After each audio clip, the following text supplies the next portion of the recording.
Subscribe करें और bell दबाएं ताकि कोई खबर रह न जाए।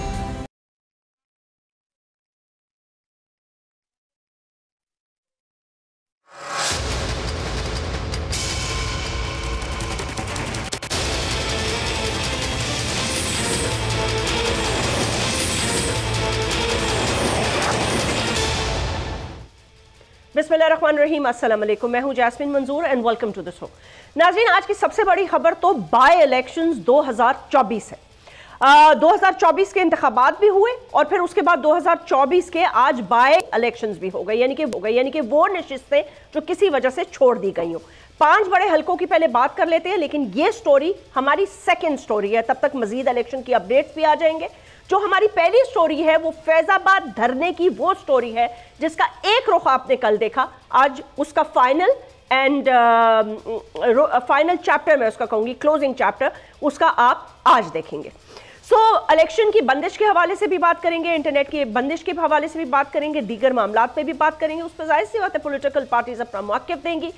इलेक्शंस वैसे तो पुरअमन रहे, लेकिन 2 जगह से हमें ये इत्तलात मिली। एक नारोवाल में जो शहादत हुई, यानी कि एक नून लीग के कारकुन की, वो बहुत अफसोसनाक है, और उसके अलावा एक फायरिंग का भी तबादला हुआ, पर ओवरऑल पुरअमन रहे। 5 नेशनल असेंबली हैं, प्रोविंशियल असेंबली की 16 सीटें हैं, 5 बड़े नाम हैं। वो क्या नाम है और उनकी तफसील सेकेंड सेगमेंट में बात कर लेंगे। अब हम आ जाते हैं उसकी तरफ, उस पंडोरास बॉक्स की तरफ जो एक बार फिर खुल गया है। यानी कि अगर दिफाई वजीर ख्वाजा आसिफ साहब ये बयान न देते कि इस कमीशन की जो रिपोर्ट आई है, एक तो पहले खुद से कमीशन बनाया, उसकी दरख्वास्त की, और उसके बाद ये कहा कि हम इस कमीशन को एक्सेप्ट इसलिए नहीं करते, और स्पेशली ख्वाजा आसिफ साहब जो दिफाई वजीर है उनकी तरफ से ये कहना शक व शुबात और पैदा कर देता है, एक सहाफ़ी के लिए भी और आवाम के लिए भी, क्योंकि मेरे जैसा शख्स फिर ये पूछता है कि सवाल ये करता है कि क्या हम सवाल गलत कर रहे हैं या कमीशन की रिपोर्ट के अंदर जो बताए गए जवाबात हैं वो और हमारे सवालात मैच नहीं कर रहे। कुछ टाइम लाइन्स हैं, मैं क्विकली चाहूंगी कि उसको रैप अप कर लें और आप देख लें। कल हमने बात की थी कि हुकूमत वक्त के मिनिस्टर्स की क्या शिकायत थी, वो हमने आपको सब दिखाया भी, फुटेजेस भी सुनाई। अब हाल ही में ख्वाजा आसिफ साहब ने ये शिकायत की कमीशन से, जो 3 रुकनी कमीशन की अभी रिपोर्ट शाया हुई है। वो शिकायत क्या थी आप वो सुन लीजिए। वापस आइए, उस शिकायत की बंदिश के बाद मैं आपको वापस एक दिन के लिए ले जाऊंगी नवंबर 2017 में। लेकिन पहले ख्वाजा से extremely sad and very strange, मुल्क के दिफाई वजीर कह रहे हैं कि कमीशन के लोग जो हैं उनकी बात सुनने में इंटरेस्टेड नहीं लग रहे थे, और वो उन्होंने कहा कि मैं फिर चला जाऊंगा, लेकिन उनको दोबारा मदऊ भी नहीं किया गया। अब एक राइट विंग पॉलिटिकल पार्टी जो सारी जिंदगी राइट विंग की पॉलिटिक्स करती आई हो और वो इक्तदार में हो, एक तरफ पानामा का डंडा लटक रहा हो, तलवार लटक रही हो, दूसरी तरफ धरना लग जाए, एक नया वजीर आजम खाकान अब्बासी हो और चीफ मिनिस्टर शहबाज शरीफ हो, और मामलात इतने गंभीर हो जाएं, तो आप इस सिचुएशन को कैसे हैंडल करेंगे? 2017 नवंबर, धरने का सिर्फ एक दिन, ये वो दिन है जिस दिन हुकूमत ने एक भरपूर कोशिश की हाई कोर्ट और सुप्रीम कोर्ट के कहने के बाद कि जी इसको मुंतशिर किया जाए। वो एक दिन का पस मंजर आप देख सकते हैं। 2017 25 या 26 तारीख का ये एक बुलेटिन है, 6 बजे की हेडलाइंस थी जो मैंने आपको सुनवाई। मतलब ऐसा नजर आ रहा है कि एक धरने की वजह से जो उसकी अपडेट्स आपने देखी, एक धरने की वजह से जो सूरत हाल थी मुल्क की, कि मुल्क को शदीद खतरात, आर्मी चीफ वजीर आजम की दे पर दे मुलाकातें, अपने लोगों पर शेलिंग नहीं की जा सकती, मुंतशिर नहीं किया जा सकता, तमाम मामलात समझ में आ रहे हैं। But are we asking the right question? क्या हम सही सवाल उठा रहे हैं? धरना क्यों शुरू हुआ, उसके पीछे कौन है, मुहर्रिकात क्या हैं, किसने पानी दिया, किसने रास्ता दिया, ये तो बाद के सवालात हैं। जो असल सवाल है, जो पहला सवाल है, उसकी तरफ हम क्यों नहीं आ रहे? वो पहला सवाल ये है, जब आप राजा जफरुल हक साहब, एक सीनियर मेंबर की कमीशन की जो रिपोर्ट है वो जब हाई कोर्ट में जमा कराई जाती है, और ये हुकूमत वक्त ने खुद बनाई ताकि इस मामलात से वो निकल सके, ये एक बहुत ही सेंसिटिव मामला है, और PMLN जैसी जमात जिसका सारा का सारा वोट पीरी मुरीदी और इन तमाम चीज़ों से भी रिलेटेड है और जो एक बड़ा फैक्टर है पाकिस्तान में, उसके होते हुए अगर वो इस किस्म के बिल की तरफ चले जाते हैं तो इससे क्या नज़र आता है? जब ज़फ़रुल्लाह साहब क्या जो कमीशन था, जो रिपोर्ट थी, जब वो हाई कोर्ट में जमा कराई गई और फिर हाई कोर्ट ने कहा, जस्टिस शौकत सिद्दीकी साहब ने कहा 172 पेजेस पर मुश्तमिल ये रिपोर्ट पब्लिक कर दी जाए। उसका जो एक छोटा सा खुलासा या नतीजा है वो ये है कि उन्होंने ये कहा कि मामले की सेंसिटिविटी, मैं बड़ी लंबी बात नहीं करूंगी, मामले की सेंसिटिविटी, नाजुक मामला, उसको समझने में, उसकी अहमियत में, उसको आइन के तनाजुर में देखने के लिए जो पाकिस्तान का पार्लियामेंट है वो नाकाम रहा, फुल स्टॉप। ठीक है, अब बात कहां से शुरू हुई? वापस पार्लियामेंट पे चले जाते हैं। जो बुनियादी सवाल है वो ये नहीं है कि क्यों हुआ, किसने किया, कैसे किया, वो भी सवाल आते हैं और जायज सवाल आते हैं, लेकिन इसी रिपोर्ट का अगला हिस्सा ये कह रहा है कि 24 मई 2017 को एक सब कमेटी के अंदर ये 2017 का बिल डिस्कस किया गया, जिसकी इंचार्ज दो और भी लोग थे, लेकिन दो नाम जो ज़हरे बहस आए, अनुशा रहमान साहिबा और उसके साथ साथ उस वक़्त के तहरीके इंसाफ के शफकत महमूद साहब। 70 मीटिंग्स हुई और वजीर कानून ने खास तौर पर यह कहा कि देखा जाए कि इस आईनी बिल की शिकन की कोई ऐसी खिलाफ वर्जी ना हो जाए कि मामला बहुत सेंसिटिव है। लेकिन यह बिल उन्होंने भी पढ़ा, रिवर्स भी हुआ, उसके बाद पार्लियामेंट में भी गया और पार्लियामेंट में किसी ने बगैर पढ़े इसको पास कर दिया। किसी ने इसको, यानी कि वो पार्लियामेंट जहां से सारी लेजिस्लेशन होती है, आपका काम ही बिल्स बनाना और पढ़ना और उससे मुंसलिक फैसले करना है। बाद में हर पॉलिटिकल पर जब हाफिज हमीदुल्लाह साहब, मौलाना फजल रहमान साहब की पार्टी के खड़े होकर उन्होंने ये पॉइंट ऑफ ऑर्डर पे बात की, तब ये मामला इसने गर्मी पकड़ी और इसको तूल मिली और पूरी पाकिस्तान में ये आग की तरह फैल गया। सारी पॉलिटिकल पार्टीज ने अपना हाथ इससे उठा लिया, लेकिन बकौल शौकत सिद्दीकी साहब के गलती पार्लियामेंट की है। मेरे साथ इस वक्त एक एनालिस्ट मौजूद है, फॉर्मर इंटीरियर मिनिस्टर भी रह चुके हैं अभी केयरटेकर सेटअप में, हारिस नवाज साहब, फॉर्मर ब्रिगेडियर भी हैं। शुक्रिया। मैं हारिस नवाज साहब आपसे क्विकली इस पर कमेंट लेना चाहूँगी। मुझे खाली ये बता दीजिए कि जर्नलिस्ट जो हैं या हम लोग जो हैं, क्या हम सही सवाल पूछते हैं? ये जो मंजर कशी की है मैंने आपको 21 दिन की, इसके अंदर एक और बहुत इंपॉर्टेंट चीज़ है जो आप अभी डेवलपिंग स्लाइड्स भी देखेंगे। मुझे खाली ये बता दीजिए कि इसमें why are we passing the buck, मतलब है कि रिस्पॉन्सिबिलिटी किस पर आयद होती है? इन तमाम कमीशंस और रिपोर्ट्स और हाई कोर्ट की डिसीजंस के बाद किस पर रिस्पॉन्सिबिलिटी आयद होती है इस धरने के शुरू होने की?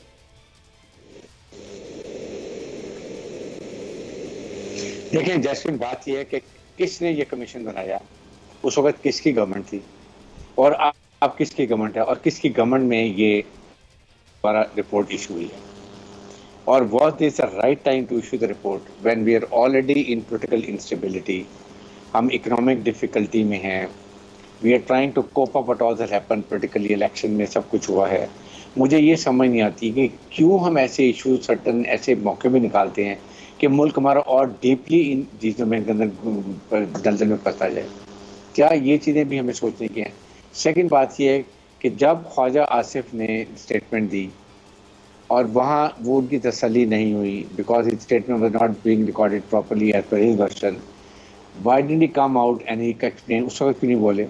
उस वक्त हुकूमत में ये थे, क्यों नहीं बात की? दैट आपने ये क्यों नहीं सोचा? उसके बाद वाई आपके नहीं क्यों ISI को और एस्टेब्लिशमेंट इन्वॉल्व करते हैं? जी आए गारंटी दें the people that don't have touch in the sitting government, उनके वज़रा के ऊपर हुई रिस्पॉन्सिबल बनी, किसकी कमजोरी है? सर एक्चुअली ख्वाजा आसिफ जो दिफाई वजीर हैं, उन्होंने ये उनका ये इल्ज़ाम है कि उस वक्त की एस्टैब्लिशमेंट, यानी कि उन्होंने जनरल बाजवा और DGISI जो फॉर्मर थे फैज़ हमीद साहब का नाम लेते हुए उन्होंने कहा कि ये पहली कड़ी थी कि they wanted Nawaz Sharif out of the picture और उसके साथ साथ ये उनका ऑर्केस्ट्रेटेड था। बट सवाल ये पैदा होता है कि where did this emerge from? ये कहां से, इसकी शुरुआत कहां से हुई?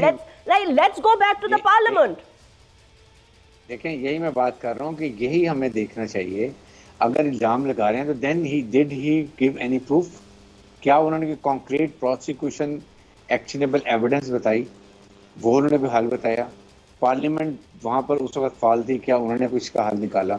आपने कमीशन बना दी, कैसे ये TLP कहाँ से आई, क्यों बैठ गई, कैसे उठाया गया, क्यों नहीं किया गया? आपने जब कमीशन बनाया तो उसको तमाम गवर्नमेंट ने एविडेंस देनी थी, क्यों नहीं दी? आप हर किस्म का देते जी ये गलत था, फलान इसको प्लान किया, इसने एग्जीक्यूट किया, ये उसके मोहरे थे, नोबडी टॉक्ड अबाउट इट। और जब एंड में आके ये 2-3 जो इसमें इन्वॉल्व का नाम लिया जाता है उनको क्लियर कर दिया कमीशन ने, then why you are doing now? आपने कमीशन आपने किया, आपने इस्टेब्लिश किया, आपने TOR बनाए, आपने अभी पब्लिश किया, then why you doing it? अपना आपको आपको या तो अपने आप बचाना चाह रहे हैं या आप चाह रहे हैं कि दोबारा इसको लेके जाए जाए, कंट्रोवर्सी की जाए। मुझे समझ नहीं आती कि इस वक्त पॉलिटिकल स्टेबिलिटी लाने के लिए क्या तरीका है। इससे व्हाट विल दे गेन? आप किसी जजेस ने किया हुआ, उसमें भी आप देख लें कि 6 जजेस ने लेटर लिखा, कमीशन बन गया, कमीशन के अंदर ये 6 जजेस को जाना पड़ना था सर्विंग को और जाके प्रूफ करना पड़ना था कि जी आप प्रूफ करें। सो सुप्रीम कोर्ट ने बड़ा स्मार्टली प्ले करते हुए लार्जर बेंच बना दिया ताकि ना जजेस जाएंगे, गपशप लगेगी, शोरमा खत्म, मोटा मट्टी पाव वाली बात हो जाएगी। तो ये हमारी अपनी सबकी गलती है। यहाँ पर यही मैं बात करता हूँ कि ये चीफ जस्टिस ऑफ पाकिस्तान की बहुत बड़ी रिस्पॉन्सिबिलिटी है। आप हर बात में आप ये पॉलिटिक्स में इन दोनों में स्टे कर देते हैं, but do your judicial reforms, find a way out. क्या हाईकोर्ट ने तरीका किया सिलेक्ट करने का, जो तरीका लॉयर आए मेल के हुकूमत ने मिला दिया और जजेस और बेंच का बार का नेक्सिस हो गया? ठीक, हारिस नवाज साहब, मेरा बुनियादी सवाल अभी भी वही है और शायद अगर हम इस सवाल का एक नटशेल में अगर आप मुझे जवाब दे दें कि maybe we are on the same page या नहीं, तो मेरा जो पॉइंट ऑफ व्यू है वो मतलब है आप उसको रद्द कर सकते हैं या आप उसको मतलब है कह सकते हैं कि ये ठीक पॉइंट ऑफ व्यू है, मे बी मतलब मैं सही सोच रही हूँ या नहीं। एक बिल जो लेजिस्लेट असेंबली से होता है, जिसको असेंबली की तमाम पॉलिटिकल पार्टी 70 दफा देखती हैं, पढ़ती हैं, तो क्या वो आंखें बंद करके इसको पढ़ती हैं और फिर वो बिल पास हो जाता है? वो पास हो जाता है और पास होने के बाद धरने की सिचुएशन पैदा होती है, उससे पहले किसी को कुछ नहीं पता। बात यह है कि इसी तो मैं बात कर रहा हूँ कि इसका मतलब है कि आपके पीपल जो पार्लियामेंट है उसके अंदर सोचे समझे बगैर फैसले होते हैं। इम्पोज फैसले कर देती हैं हुकूमत, करके फैसला करके बाद में जब आते हैं तो उसकी कॉम्प्लिकेशन होती हैं। सो यही बात है, आपकी वहाँ पार्लियामेंट्री कमेटीज होती हैं, लीडर ऑफ अपोजिशन होता है, लीडर ऑफ द हाउस होता है, आप वहाँ थ्रेशोल्ड करें, पार्लियामेंट को स्ट्रॉन्ग करें, पार्टी को। ठीक, पार्लियामेंट को स्ट्रॉन्ग करें, हारिस नवाज साहब ये फरमा रहे थे। नाज़रीन, आई थिंक हमने अपनी स्टोरी को बहुत अच्छी तरीके से रैप अप किया और इसमें जो फाइनल डिसीजन है ना, सियासतदान क्या कह रहे हैं, डिफेंस मिनिस्टर क्या कह रहे हैं, दूसरे मिनिस्टर्स क्या कह रहे हैं, कैसे चलेगा, क्यों हुआ, कब हुआ, कैसे हुआ, ये सब तो रहने दें। सबसे इंपॉर्टेंट बात यह है कि 17 से 21 तक, अभी हम मईशत की बात कर रहे थे, 2021 तक तमाम धरनों में 350 बिलियन रुपीस का पाकिस्तान को नुकसान हुआ है। पाकिस्तान में प्राइवेट पब्लिक प्रॉपर्टी जलाई गई, गाड़ियां जलाई गई, मेट्रोज जलाई गई, तोड़ फोड़ की गई, नुकसान पहुंचाया गया, 4 पुलिस एहलकार शहीद हुए, रेंजर्स के ऊपर गोलाबारी हुई, वापस गोला। So in a nutshell it was all in all an economic, a political failure, a disaster, and the only reason was कि एक बिल जो कंट्रोवर्शियल था वो बगैर पढ़े लिखे थ्रैश आउट किए, उसके कॉनोटेशंस को समझे बगैर आंखें बंद करके पास कर दिया गया और भेज दिया गया। So the ultimate responsibility lies on the parliament. हम यहाँ एक शॉर्ट ब्रेक लेते हैं, उसके बाद आते हैं वापस स्टोरीज की तरफ और टॉप स्टोरीज में बात करेंगे हम 2024 का बाय इलेक्शन।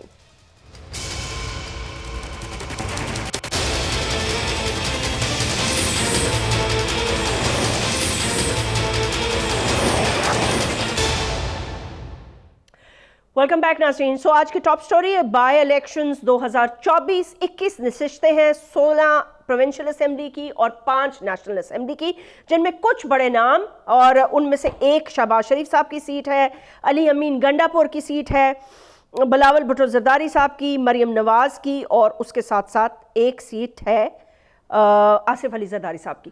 तो सवाल ये पैदा होता है कि अब तक आने वाली जो खबरें हैं उससे हमें सारा दिन का ये पता चला कि एक ओवरऑल पुरअमन रहा इंतखाबात, लेकिन एक जगह हलाकत हुई और बड़ा अफसोस है कि PMLN के जो एक वर्कर हैं और वहाँ से उनकी हलाकत हुई और फिर वहाँ से 8 लोग जो हैं उनको पकड़ भी लिया गया। मेरे साथ 2 इंपॉर्टेंट गेस्ट है, पहले उनका तारुफ करा देती हूँ। मौला बख्श चांडियो साहब हमारे साथ, पाकिस्तान पीपल्स पार्टी के सीनियर रहनुमा। उसके साथ साथ हमारे पास साथ आज एहसन साहब हैं, राना एहसान साहब मेंबर हैं, आप नेशनल असेंबली कोऑर्डिनेटर हैं एक्चुअली प्राइम मिनिस्टर के on implementation and monitoring overall. तो बहुत बहुत शुक्रिया, अस्सलाम वालेकुम, वेलकम। राना एहसान साहब, मैं गुफ्तगू का आगाज़ आपसे करना चाहती हूँ। मुझे ये बताइएगा कि आज इलेक्शन के टर्न आउट को आप कैसे देखते हैं? मतलब पहले इस पे बात कर लेते हैं। Overall the turn out was very slow, दो इट्स अ संडे, छुट्टी का दिन है। कोई खास कैंपेनिंग हमने नहीं देखी किसी भी पॉलिटिकल पार्टी की तरफ से। आपको क्या लगता है कि वजह शायद बाय इलेक्शंस को हम सीरियसली नहीं लेते, या मतलब है क्या एनालिसिस, आपका क्या एनालिसिस है? PMLN ने भी कोई खास इसके लिए जद्दोजहद और कोशिश नहीं की? बिस्मिल्लाहिर्रहमानिर्रहीम। असल में जास्मीन, अभी जनरल इलेक्शंस खत्म हुए, सिर्फ 2 माह हुए और उसके बाद एक वैसे ही एक कह लें लथार्जी होती है इलेक्शंस, और फिर बाय इलेक्शन 2 माह बाद जब होते हैं तो ऑब्वियसली इतना लोगों का इंटरेस्ट नहीं होता।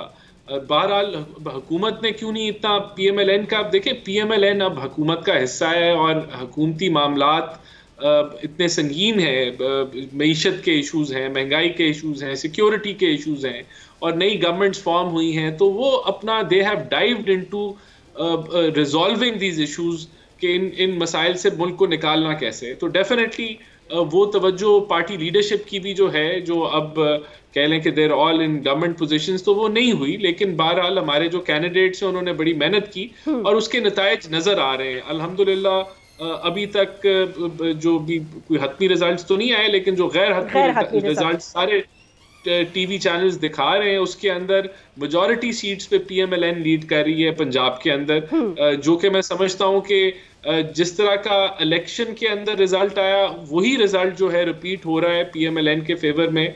और यानी कि बिल्कुल अल्हम्दुलिल्लाह अभी तक तो अच्छा जो है PMLN के लिए रिजल्ट ओवरऑल नजर आ रहा है। एक सेकंड क्वेश्चन आपसे कर लेती हूँ, उस पर चांडियो साहब की तरफ चलती हूँ। राना साहब, मुझे ये बताइएगा कि आपको नहीं लगता कि पाकिस्तान की आवाम थोड़ी मायूस है? 2024 के आपने कहा अभी 2 माह पहले इंतखाबात हुए थे, उस वक्त केयर टेकर गवर्नमेंट थी, हर तरफ बंदिशें थी, स्पेशली टेलीफोन्स पर, मोबाइल्स पर, इंटरनेट पर। आज भी ट्विटर एक्स जो है वो पाकिस्तान में काम नहीं कर रहा, 2 मिनट के लिए खुलता है, 2 मिनट के लिए बंद हो जाता है। एक क्रेडिबल जमहूरी हुकूमत, यानी कि जब वो कहती है कि हम मैंडेट लेके आए हैं और गवर्नमेंट होती है, तो उसका काम ये होता है कि वो फैसिलिटेट करे लोगों को। आज भी तमाम जगह से मोबाइल की बंदिश, इंटरनेट की बंदिश और इन तमाम चीज़ों की जो हमें खबरें आती रहीं, ये इसकी क्या ज़रूरत थी? मतलब है isn't PMLN confident enough? Like एक सोशल मीडिया की बंदिश से, फ़ोन बंदिश से इलेक्शन पर क्या नताइज हो सकते हैं? मतलब जीती हुई सीट्स भी अगर आपकी हैं, जो होंगी आई एम श्योर, और हैं जैसे आप बता रहे हैं, बिकॉज अभी तो हम गैर हतमी रिजल्ट्स की बात करें, उन पे भी एक सवालिया निशान आ जाएगा। ये देखिए, सबसे पहले तो अगर किसी जगह कोई बंदिश है तो वो एक जमात के लिए नहीं है, वो हमारी जमात के लिए भी है। और अगर कोई उससे कोई इरिटेट होता है या डिसएडवांटेज मिलता है तो वो सब जमातों को मिलता है, वो किसी एक स्पेसिफिक जमात को नहीं मिलता। इसकी वजह बिल्कुल देखें, बहुत बेहतर हो कि ये बंदिश ना करनी पड़े। और ओवरऑल तो पाकिस्तान में ऐसी कोई बंदिश नहीं थी, स्पेसिफिक एरियाज में थी और वहाँ भी टेलीफोन कॉल्स चल रही थी, इंटरनेट कहीं बंद हुआ था, तो मुख्तलिफ। लेकिन देखें, बात ये है कि जिस तरह की सिक्योरिटी की सिचुएशन है और रिकमेंडेशंस आती हैं, फिर उनके ऊपर फॉलो अप, उनकी इम्प्लीमेंटेशन होती है। तो ये अब कोई बाय चॉइस या कोई ख्वाहिशात के मुताबिक नहीं हो रही।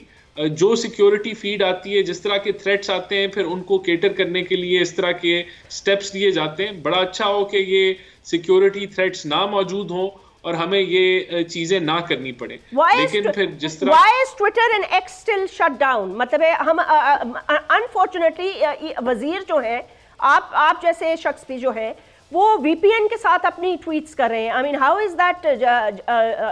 I mean how would you justify this? Jasmine ji, सबसे पहले तो कोई भी ओवरऑल बैन के हक में नहीं हो सकता कि कोई एक्स या ट्विटर बैन हो जाए। और आप देखें, बात यह है कि जब इस तरह के मीडियम्स को आप प्रोपेगेंडा और एंटी स्टेट प्रोपेगेंडा ख़ास तौर पे उसके लिए इस्तेमाल करना शुरू कर दें, और आपके जो कानून बेशक मौजूद हो लेकिन आपका जो जुडिशल सिस्टम है वो कोई जो है ना वो सजाएं दे सकता है किसी को, ना कुछ और दे सके, तो ये एक शॉर्ट टर्म में इस तरह के जो है वो टूल्स अपनाने पड़ते हैं, जो कि बिल्कुल जिनको प्रमोट हम नहीं करते कि यही रास्ता है और ऐसा होना चाहिए। 1990 के टूल्स हो गए ना, आज के दौर में आप किस किस की चीज की बंदिश करेंगे? But yes, I agree with you, nothing should be used as an anti state propaganda, but for that a state as powerful as Pakistan cannot or should not at least project this image to the world कि जी because we can't handle these situations so we're going to shut down the internet, phones and the Twitter। नहीं jasmine, देखें बात ये है कि ये ऐसा पाकिस्तान में सिर्फ नहीं होता, इंडिया के अंदर अगर आप देखें, स्टडी करें तो वहाँ भी जहाँ कोई अनरेस्ट की और इस तरह कोई एंटी स्टेट चीज़ें चल रही हों, वहाँ भी सोशल मीडिया के ऊपर आए बगैर पाबंदियाँ लगती हैं और भी मुल्कों में लगती हैं। लेकिन मैं ये नहीं कह रहा कि हमें इसी रास्ते को लेना है, हमें अपनी कानून को जो है वो मजबूत करना है और इस रास्ते से फॉलो अप मजबूत। चांडियो साहब बहुत बहुत शुक्रिया। आपने सुना हुकूमत का वर्जन, और जाहिर है हुकूमत का दोनों ही वर्जन हुकूमत के होंगे, मतलब आप भी हुकूमत का सपोर्ट है और आपकी वजह से ही हुकूमत चल रही है फिलहाल, तो मतलब जो सीट्स की हालात। आज के टर्नआउट को आप कैसे देखते हैं? दूसरा, ये मोबाइल इंटरनेट की पाबंदियों की ज़रूरत थी, मतलब 2024 के इंतखाबात से अब पाकिस्तान की आवाम खुश नहीं है, मतलब मैं रिजल्ट्स की बात नहीं कर रही, लेकिन खुश इसलिए नहीं है कि वो ये समझ रही है कि इन पाबंदियों और बंदिशों से एक खास मखसूस जमात को टारगेट किया जा रहा है। अब किया जा रहा है या नहीं किया जा रहा है एक अलग सवाल है, लेकिन जब आप बिलावजह की बंदिशें करते हैं तो उससे मजीद सवालिया निशान उठते हैं, जीती हुई सीटों पे भी सवालिया निशान उठ जाते हैं।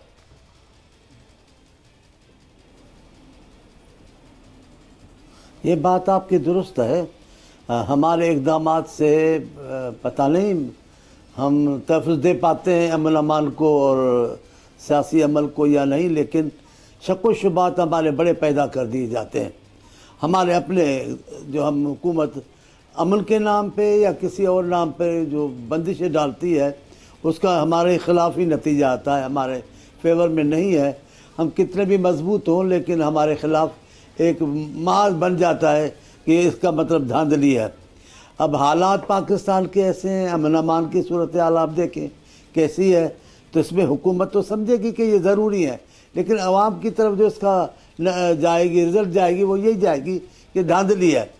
अब उसकी वजह मौजूदा हुकूमत नहीं, माजी की सब हुकूमतों ने, एक भी मुझे इंतखाब याद नहीं जिस पे आवाम ने एतमाद किया हो कि ये धांधली के बगैर इलेक्शन है।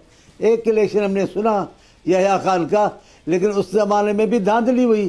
सिंध की दो बड़ी सीटें जो थी, दो बड़े वडेरों को दिलवाने के लिए जनरल साहब ने धांधली की, ठट्टे में की, बदीन में की, और कोई ढकी छुपी बात नहीं है।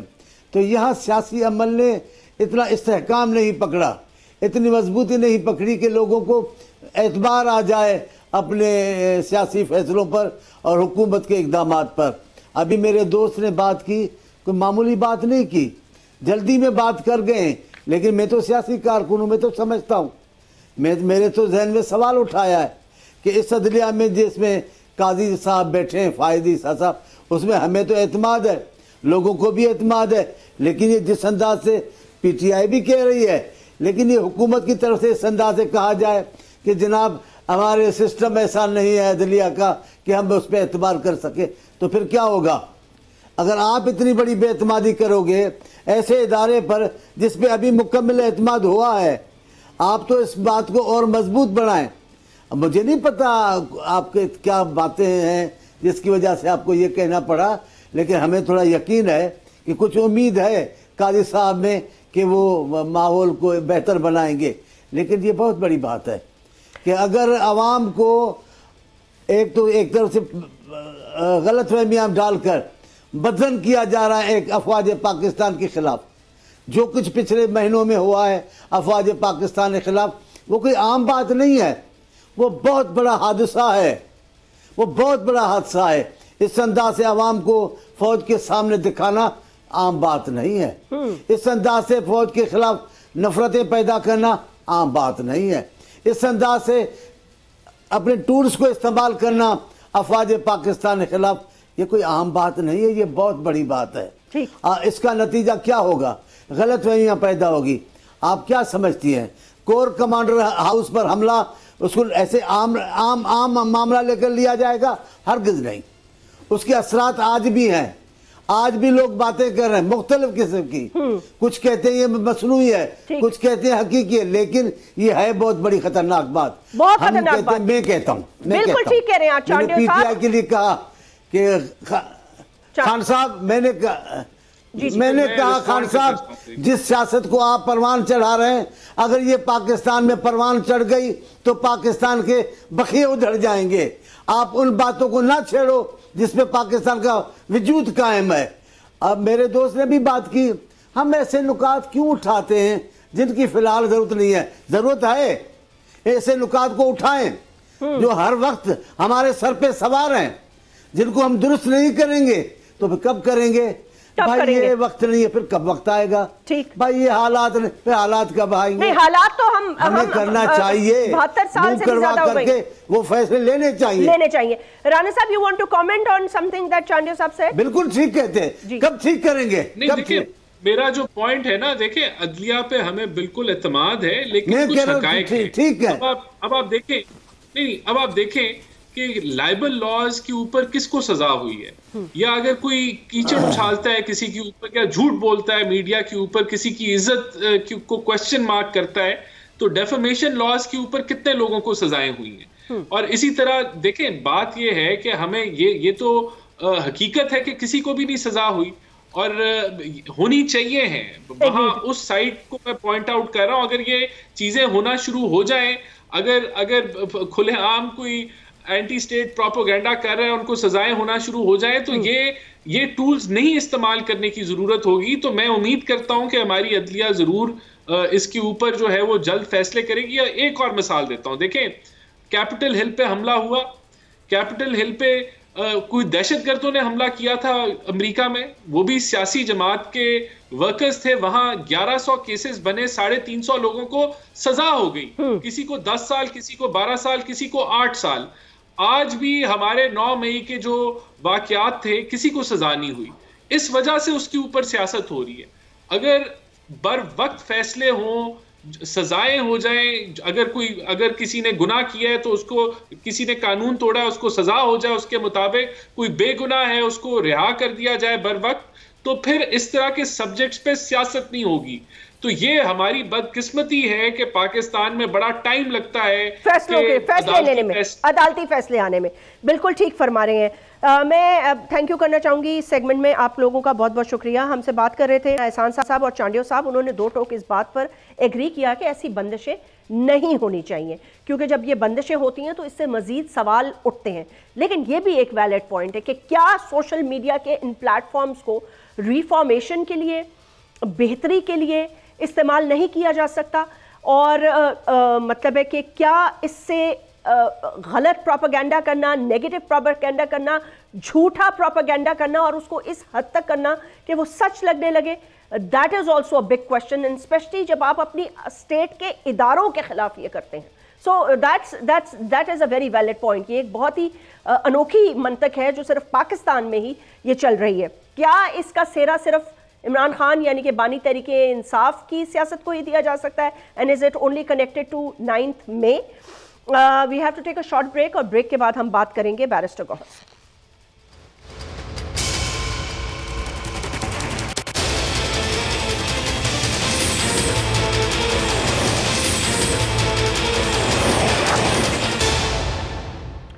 वेलकम बैक नाज़रीन। शॉर्टली हमें in a few minute barrister Gohar chairman Tehreek Insaf join करने वाले हैं। उनसे सवाल करेंगे और उनसे ये पूछेंगे कि बाय इलेक्शन के हवाले से तहरीक इंसाफ के या कैंडिडेट्स की या उनकी अपनी ज़ाती तौर पर उन लोगों की कैंपेन में कमी क्यों थी, इतनी कोई वैलिड कैंपेन नज़र नहीं आई, और क्या ये अभी तक 2024 के इलेक्शंस के जो रिज़ल्ट्स आए हैं उसके ही ज़ेरे असर तमाम मामला चल रहे हैं। सोशल मीडिया की बंदिश की भी बात हो रही है। क्या जो बंदिश को या किसी प्लेटफॉर्म को जब इस्तेमाल किया जाता है तो उसको रोकने के लिए किस किस्म के टूल्स होने चाहिए। जब आप किसी चीज़ पे बंदिश लगाते हैं, कदखन लगाते हैं, तो मज़ीद नफरतें पैदा होती हैं और लोग तरीका निकाल लेते हैं। कहते हैं ना, जब when you want to cheat you find a way to cheat and then you go ahead and you cheat. So how do you stop this cheating, यानी कि ये अमल जो है इसको किस तरह ख़त्म किया जा सकता है। पीटीए एक इदारा है पाकिस्तान में, आप ट्रैक डाउन करें कि भाई आप कहते हैं स्टेट के खिलाफ प्रोपेगेंडा कर रहा है एक्स से या ट्विटर के से, आप मतलब please to try and understand कि हम खबरें नहीं सुन सकते, हमें खबर देनी भी होती है, खबर सुननी भी होती है, पॉलिटिकल पार्टीज़ क्या कह रही हैं, दुनिया में क्या हो रहा है। ये एक ज़रिया है जिससे कि दुनिया कनेक्टेड रहती है। अगर प्रोपेगेंडा हो रहा है तो आप बेस्ट तरीका उसका ये है कि उन अकाउंट्स को आप ब्लॉक करें, उनकी निशानदेही करें। अगर मुझे ट्विटर पे कोई गालियां देगा तो ज़ाहिर मैं उसको ब्लॉक कर दूंगी, मैं उसकी गालियां तो नहीं सुनूंगी। 2024 के अंदर जो ये बंदिशें हैं, द गवर्नमेंट एक्सेप्ट्स दिस, ये एक्सेप्ट कर रहे हैं वो कि जी इससे एक नेगेटिव इंप्रेशन जाता है एक जमहूरी हुकूमत के लिए। ये एक नेगेटिव इंप्रेशन है क्योंकि जैसे मैंने ये कहा कि जो जीती हुई सीट्स भी अब होंगी उस पर भी ये प्रोपेगेंडा होगा और उस पर भी सवाल उठाए जाएंगे कि क्यों ये इसलिए जीती गई कि आपने एक मखसूस पार्टी के लिए तो बंदिशें खड़ी की हुई थी, एक मखसूस पार्टी के लिए या सुन्नी तहरीक इत्तेहाद के लिए या इंडिपेंडेंट कैंडिडेट्स के लिए या तहरीक इंसाफ के कैंडिडेट्स के लिए। So how does this work? I mean I fail to understand कि जो ड्राइंग रूम में बात होती है, यानी कि जो अवाम बात करती है या जो आम आदमी बात करता है या जो स्टूडेंट्स बात करते हैं या जो शऊर रखती है अब अवाम, यानी कि एक्स तो अमूमन तौर पर वो लोग इस्तेमाल करते हैं ना जो पढ़े लिखे तबके में भी आते हैं, because you have an option to write, आपको उस पर कुछ लिखना पड़ता है। तो आप उनको किस तरह इस बंदिश के जाल में आपने, उनकी क्या वैलिड रीजंस क्या हैं? सिंध हाई कोर्ट कह रहा है, चीख रहा है, बात कर रहा है। बहरहाल ये एक टेक्निकल क्वेश्चन है, ऑब्वियसली पीटीए इसका बेहतर जवाब दे सकता है। We are trying to get barrister Gohar and वो कमिटमेंट के पूरे हैं, मतलब जब कमिट करते हैं तो I am sure he stuck somewhere. It's okay, live programs में इश्यूज चलते रहते हैं।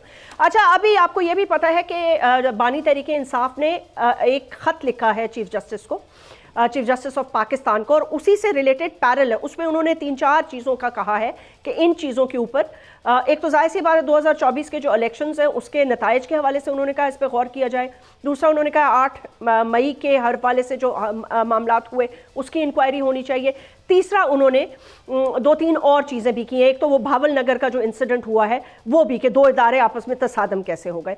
लेकिन लेटेस्ट जो अभी इशू रिसेंटली आपने देखा होगा, पिछले 3-4 दिन में चल रहा था कि ये कहा गया, जिस पे फिर PMLN के बहुत सारे बयानात आए, वो बानी तहरीक इंसाफ की अहलिया से रिलेटेड थे। तो उसमें कहा गया कि जी उनको जहर देने की कोशिश की गई। इस हवाले से जाहिर सी बात है ये एक बहुत ही संजीदा इल्ज़ाम है और इस इल्ज़ाम की इन्वेस्टिगेशन भी होनी चाहिए थी, जो कि इन्वेस्टिगेशन हुई। उनके ब्लड टेस्ट और वगैरह तो उन्होंने शायद देने से मना कर दिया, लेकिन उनकी एंडोस्कोपी हुई और दीगर उनकी जो चेकअप है, मैदे का चेकअप और दूसरी चीज़ें हुई। उनकी इंटेस्टाइन में छोटी सी इन्फ्लेमेशन आई है और ओवरऑल ऐसे कोई शवाहिद नहीं मिले जिससे आप ये कह सकें कि उनको जहर देने की कोशिश की हुई है। और अब इसका भी बहुत प्रोपेगेंडा किया गया ट्विटर पर, एंड विद ड्यू रिस्पेक्ट के वो एक खातून है, खातून अव्वल भी रह चुकी हैं, तो उनकी हमारे लिए एहतराम भी है, हमारे लिए इज्जत भी है। लेकिन जहां आप बंदिश की और इस तरह की बातें करते हैं, उसके साथ साथ आप सहाफत के मेयार को भी चेक कर लें। बहुत सारे सीनियर सहाफ़ी जो अपने आप को कहते हैं, आई एम श्योर वो होंगे भी, उनकी अगर आप ट्वीट्स देखें, उसके लिए आपको शायद कुछ VPN टाइप चीज़ लगानी पड़ेगी, तो आप उनकी ट्वीट्स का तसलसल देखें तो उसमें एक नेगेटिव और एक जहर आलूद आपको एनर्जी मिलेगी। कुरकुरे खाती थी, अचार खाती थी। आई मीन एक्सक्यूज़ मी, आप कौन लोग हैं? किसने आपको मशवरा दिया है कि आप ये डिक्टेट करें कि कौन क्या खाता था? मतलब है everybody's got skeletons in their cupboard, have some shame. मतलब जर्नलिस्टिकली आप ये कह रहे हैं कि ये एथिकल डिबेट है जो आप कर रहे हैं, इसमें एथिक्स कहां से आते हैं मुझे नहीं पता। Yes, you can share her endoscopy report and you can say कि जी उनको जहर नहीं दिया गया, ना इस तरह की कोई कोशिश की गई, and she is physically fit, but to actually shame a woman and specially एक खातून सहाफी जिनको हाल ही में अवार्ड में मिला है, शायद इसीलिए मिला होगा, to shame, to be a woman and to shame a woman is the most shameful of things that you can do. अपना ख्याल रखिएगा। Maybe we'll catch barrister Gohar next time. आपसे फिर मुलाकात होगी। अल्लाह हाफिज।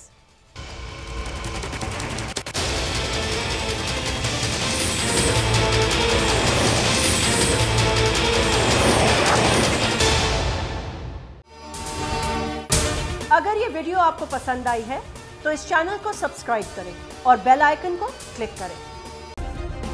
सब्सक्राइब करें और बेल दबाएं ताकि कोई खबर रह न जाए।